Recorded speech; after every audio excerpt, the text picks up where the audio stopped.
Shalom Bapak Ibu Saudara-saudari yang terkasih. Mari kita siapkan hati kita untuk mendengarkan renungan di hari ini. Anugerah dan damai sejahtera yang dari Allah Bapa dan dari anaknya Tuhan Yesus Kristus menyertai kamu. Amin.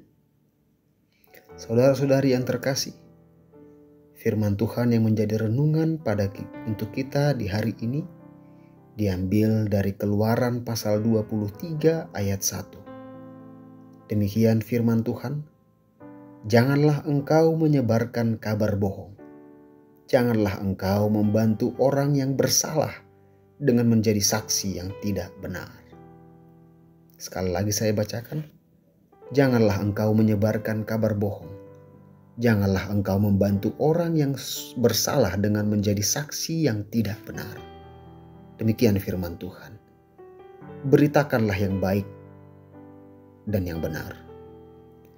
Saudara yang kekasih, umat pilihan Allah berbeda dengan bangsa lain. Apa yang membedakannya? Tentu sikap kepatuhan dalam melakukan perintah dan firman Allah. Di dalam perkataan terhadap sesama nampak kebaikan. Tidak asal bicara tanpa makna.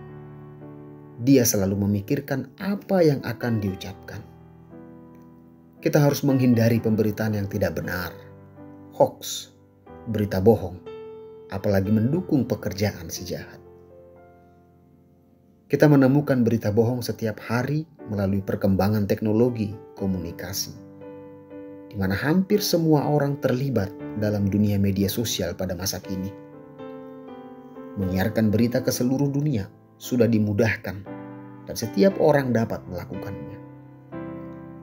Tapi berita apakah yang harus kita tebarkan sebagai umat pilihan Allah? Berita yang baik dan benar atau berita bohong? Perlu sekali membaca, mendengar, dan mendalami semua berita yang kita terima, serta mengecek kebenarannya, supaya kita tidak terjebak sebagai pemberita bohong seperti seruan ayat hari ini. Setiap orang hendaknya mampu membedakan mana yang benar dan mana yang tidak benar. Hal mana yang dapat membawa kebaikan bagi setiap orang. Hendaknya kita bertanya, apa yang Tuhan inginkan dari kita? Kata janganlah mengingatkan kita akan kerasnya seruan ini, supaya kita bertekad untuk melakukan firman-Nya, menjauhi larangannya. Apa yang menjadi keinginan manusia belum tentu menjadi keinginan Tuhan. Keinginan Tuhan sering bertentangan dengan keinginan manusia.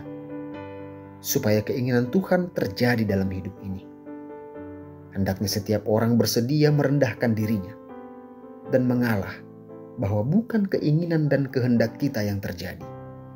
Supaya setiap orang hendaknya memuliakan Tuhan melalui perbuatan tangannya. Hidupnya menjadi khotbah dan khotbahnya melalui perbuatannya.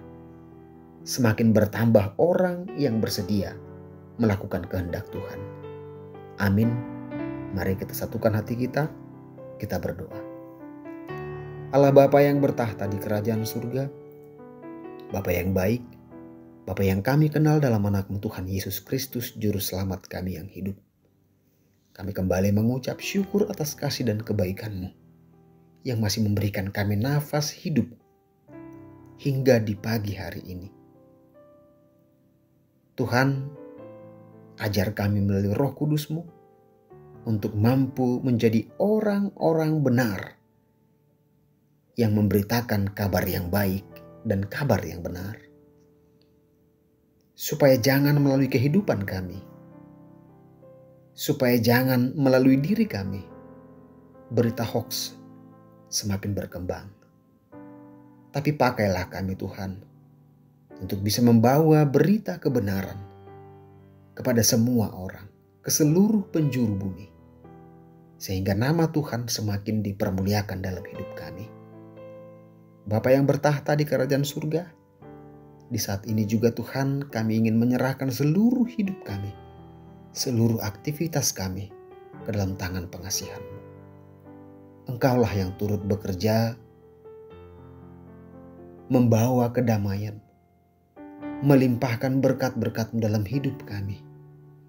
Sehingga apapun pekerjaan baik yang kami lakukan hari ini, semua itu kami persembahkan untuk kemuliaan nama Tuhan. Terima kasih ya Allah Bapa.